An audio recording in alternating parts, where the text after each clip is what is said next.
Happy Thanksgiving, everyone.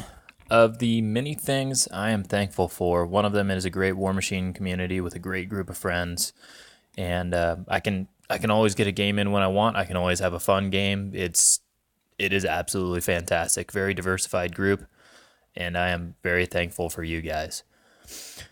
Also, a part of that spirit is silly games like this. Every now and then, it's good to go back to the core roots of what Warmachine is, a fun, weird, very complicated game.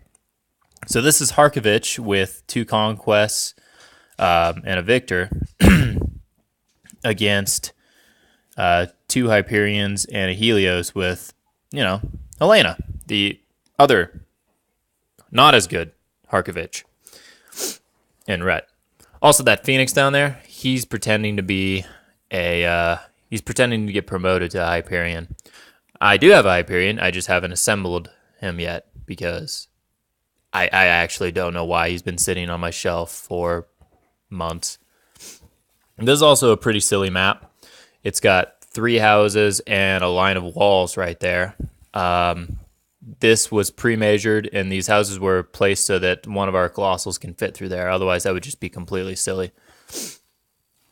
And, it's forged, so I have a crap ton of Arcanist and Lanyssa behind me. And then he's got his 2 Greylords and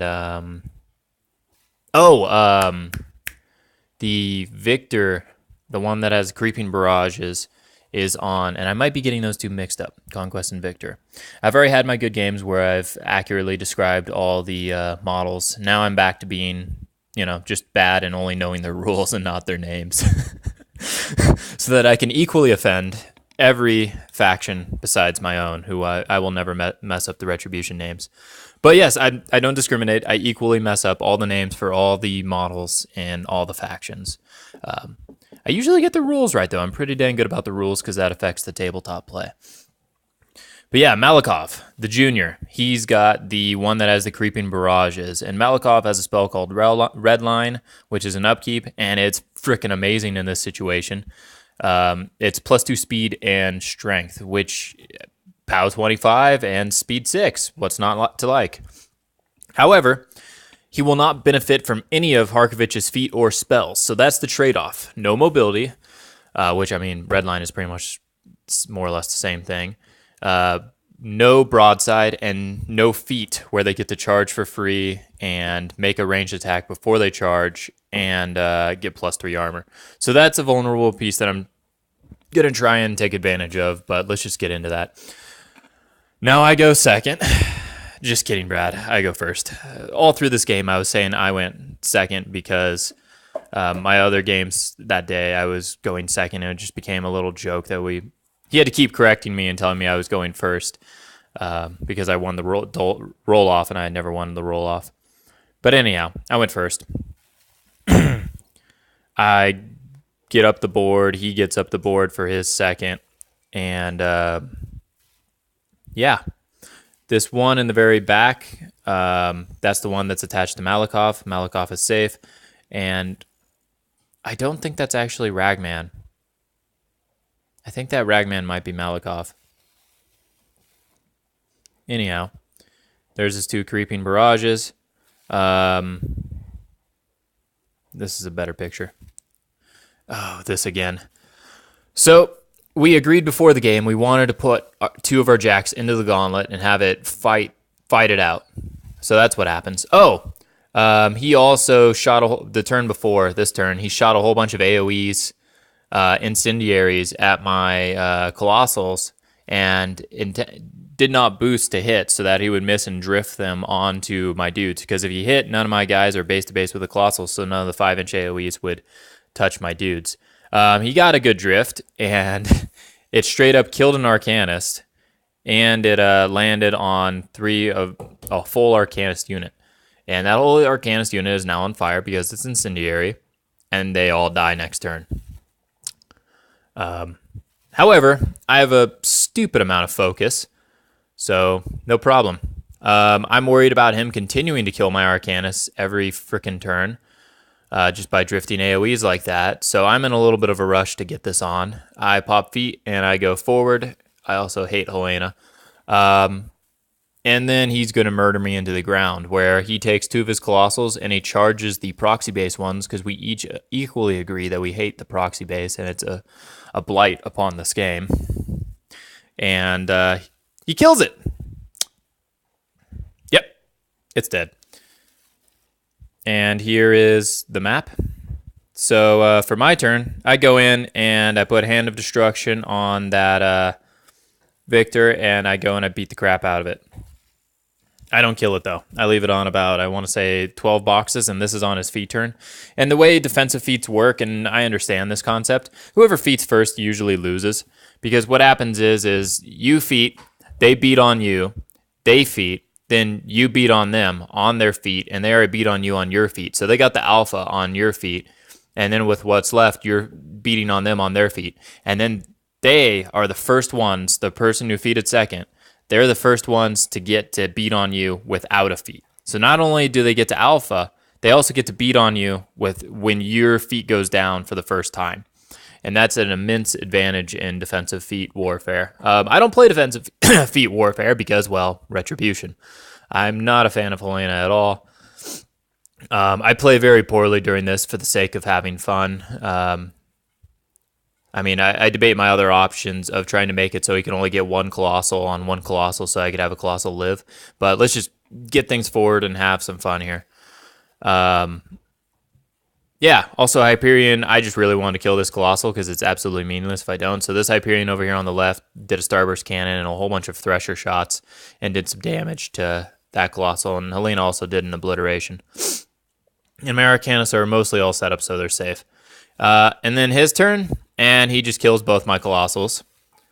They're now dead. But he killboxed Harkevich way in the back. Oh, that's who Ragman is. Ragman is Harkevich. No, he's the silver dude that's behind him. It was last turn. Ooh, that's a mini split. Over here, when he was behind the wall, he was worried about being dragged by Helios. Maybe that is actually Ragman. No, because they never used him. It's got to be someone else, because that's Malekov over there on the right. I don't know. This is a beautiful mystery. I hope Brad watches this and tells me. But yeah, he got killboxed right there. And I scored this zone, and I can test his zone, so I just went up 3 points. So then for my turn, I score the zone down here, and I can test his zone, and I score this left zone with my Arcanist unit, and that goes up. And then in the spirit of trying to, kill a dang Colossal, because, I mean, this is a hollow victory. This is, if you can even call it a victory. Because he has 3 Colossals standing and I have none. That's almost 100. That is complete 100% domination. I haven't killed a single unit. So Lanyssa and Helynna charge in there under Hand of Destruction. And they fail to kill it. Powell Evans dies off 9 even with Hand of Destruction and boosting damage rolls. They got close to taking out that last 14 damage, but it just didn't quite happen. Even with Hands of Fate and everything. So that's... Oh, he also did his D3 repair, so it went from 14 to like 15 or 16 damage boxes that I needed to make up. So, huge failure for me as Rhett. This Harkevich list is kind of cool, though, because Harkevich has some gun tech. He has a feat where he shoots before they charge, and he also has a spell, Broadside, that immediately makes them shoot. So potentially, he has these jacks have range 20, POW 14, AoE 5 guns. He can potentially be getting 6 shots off a turn of those AoE 5s that all have Incendiary. I mean, it can really put the hurt on infantry. And he can do 2 of those shots if he doesn't need mobility, or even if he does need mobility, and the Greylords can just feed his jacks. And they can charge and still do all their crap. It's just bonus shots, and they charge for free. I do see a hit-fixing problem with his list, since everything in here is Mat 6. Things that are somewhat survivable and at the defense 13 mark, like I'm just going to use a great example, Skin and Moans.